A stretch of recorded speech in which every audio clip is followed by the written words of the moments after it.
We'll get to that momentarily, but I'm joined here on set. I'm in for Malik Andrews, Mark Spears, the Hall of Famer, Monica McNutt, and, of course, Bobby Marks.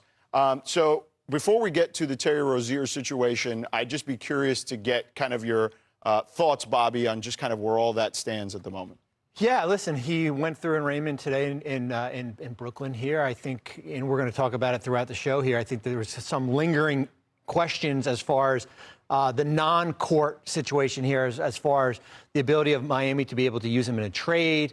What happens as far as the trade that happened 2 years ago? There's been questions as far as what was disclosed and what was not disclosed here. So there's a lot of questions that still have to be answered as far as besides the criminal situation here for Terry Rozier. Okay, and we'll hear from Ryan Smith certainly momentarily, but let's get into the action last night in Philly. LeBron back in action, ready to go for another round in Philly. Sixers rocking their all-black hardwood classics. As you see Maxey there. Such a good uniform. Yeah. Let's flash back to November 2003. It was LeBron 2 weeks into his NBA career playing against Philly. And you see him there against those throwbacks. Now let's get to Sunday night, first quarter.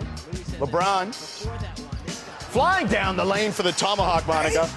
Turning back the hands of time. Look at that. Sync it up. Wow. Wow, that is impressive. That really is. Now let's get to Luka. Daddy Luka's back in the house.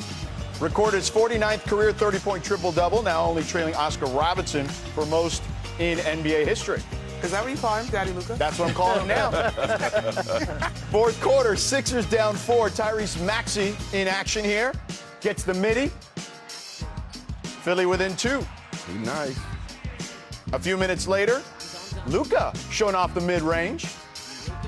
LA back up 4. 4.5 to play. Lakers up 2. Luka finds LeBron. Hits the deep 2. Foot on the line.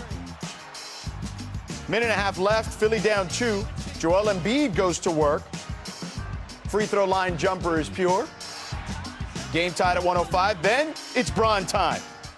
LeBron, contested 3.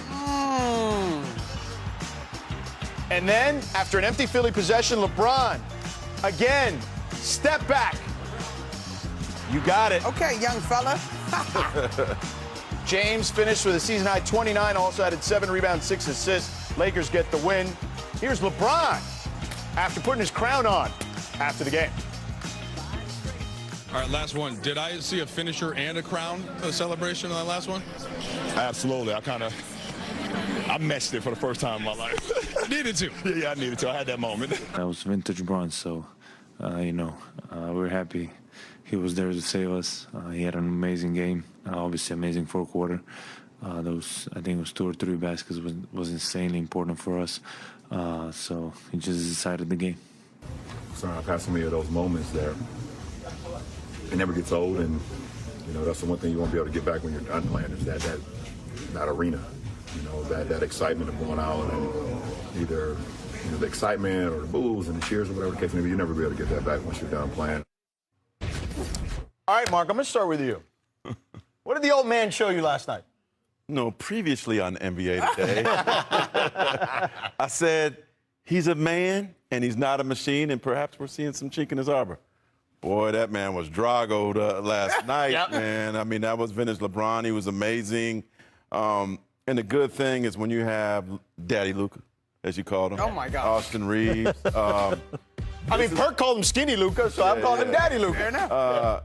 This is going to be one of the greatest third scorers the league has seen. I mean, if that's your third scorer, and he could do that when they need him to do it. But the good thing is he doesn't have to do that all the time. So to me, it was nostalgic seeing him back in Philly, and the million-dollar question is how much longer does he have? But when he's in Philly, when he's in New York, when he's in Chase Center, it's always going to be extra cool to see him in those games. Monica, you're on the West Coast. What do you think of the team that is the most beloved on the West Coast? Okay, here's the thing. To Mark's point, if you got somebody that's putting up triple-doubles casually, a la Luka Doncic, you have the opportunity to turn back the hands of time in spurts. Do I expect LeBron to average sort of this productivity, that efficiency from the three-point line over this season in season 23? Probably not. But to Mark's point, he's in a position now Well, you look at the attention that Austin Reeves is garnering. You look at the attention that obviously Luka Doncic is garnering. He just has to pick his spots. And when you look at it, some plays from last night,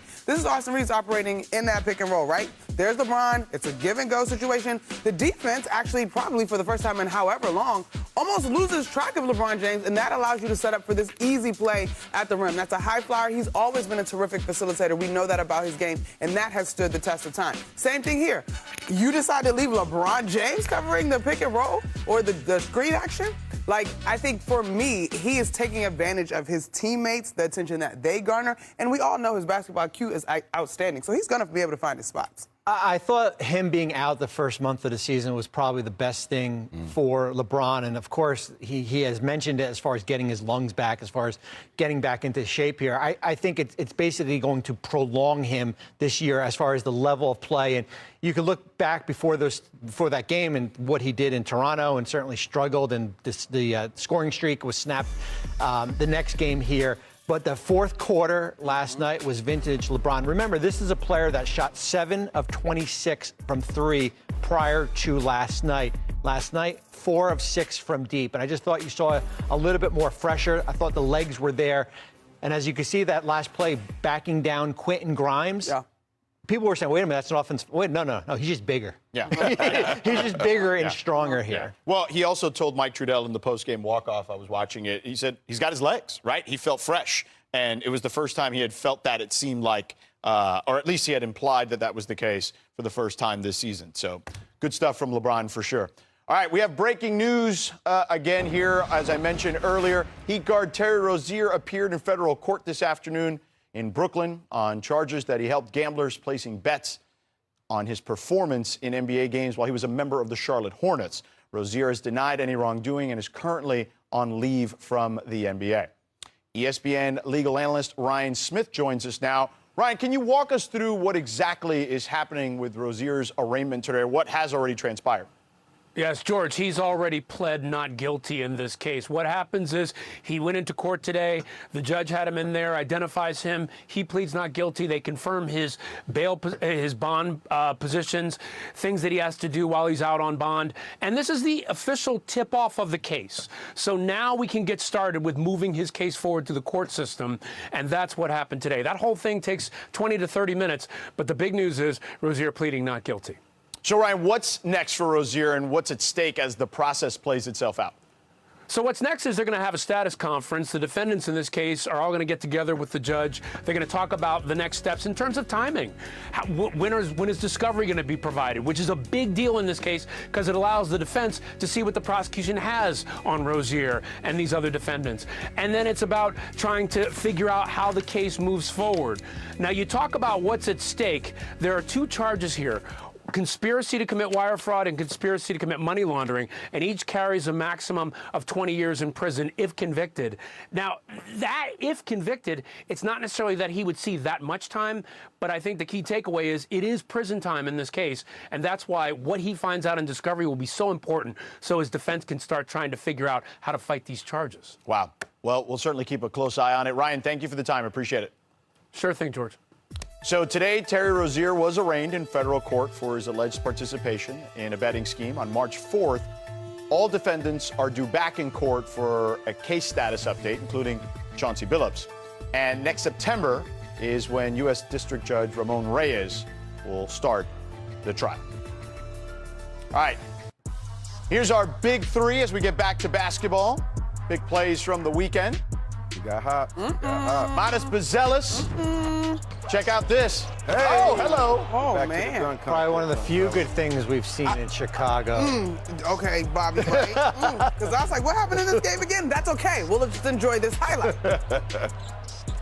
All right, next up, beef stew. Okay. Isaiah Stewart, This the 5th? Saturday night against the Bucks. Watch this. Kevin Porter comes in. No way. Not today. Rejected. Ooh. Look at that. A collision. Meet me at the summit. A lot of position for Defensive Player of the Year for Beef Stew. Well, how about this guy for Defensive Player of the Year? Amen Thompson on Saturday night. AD, watch this, gets the ball deep in the post. Look how Amen Thompson, look at him traveling here. How much distance he has to cover. Wow. See ya. Ooh. The block on AD. You don't see a lot of people blocking AD. He's about as incredible athlete you'll find in the league. I'm saying, great family too. Shout out to the Thompson family. Yeah, No doubt.